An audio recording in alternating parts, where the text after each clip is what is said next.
Alors dans les poulains, on trouve des poulains de plus en plus modernes, hein, des chevaux plus légers qu'on avait avant, souvent peut-être un peu trop légers dans les jambes pour une majorité, mais souvent des poulains beaucoup plus légers, beaucoup mieux orientés dans le devant, hein, des poulains avec du sang et souvent un peu plus chic qu'on avait autrefois.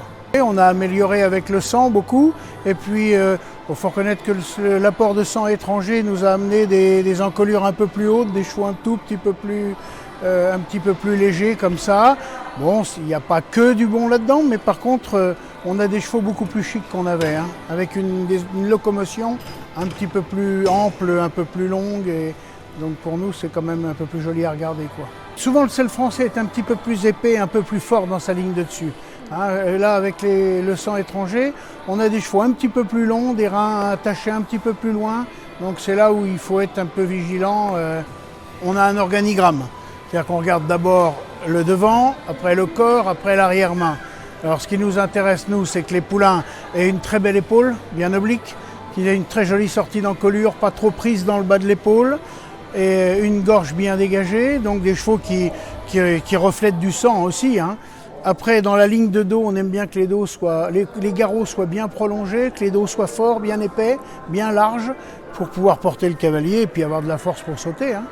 Après, l'arrière-main, on aime bien que le bassin soit bien long, que l'articulation coxo-fémorale soit longue, pour qu'il y ait un très bon bras de levier quand ils vont sauter. On aime bien que le jarret soit bien en place, pas trop droit, pas trop coudé. Ce que je disais au début, c'est que quelquefois, on a des chevaux un petit peu légers dans l'os. Bon, après, s'ils ne sont pas trop lourds dans le modèle, ça va aller, hein, ils vont tenir le choc, hein. Je pense qu'on cherche tous la même chose, quoi. Donc, il n'y a pas une grosse différence. On a éventuellement un point sur un ou deux ateliers, mais c'est tout. Parce qu'après, chacun aime ce qu'il aime. C'est-à-dire qu'il y en a qui aiment bien des chevaux un peu plus costauds, un peu plus charpentés, et d'autres des chevaux un petit peu plus légers. Mais par contre, là où on met vraiment l'accent, c'est sur la locomotion des poulains.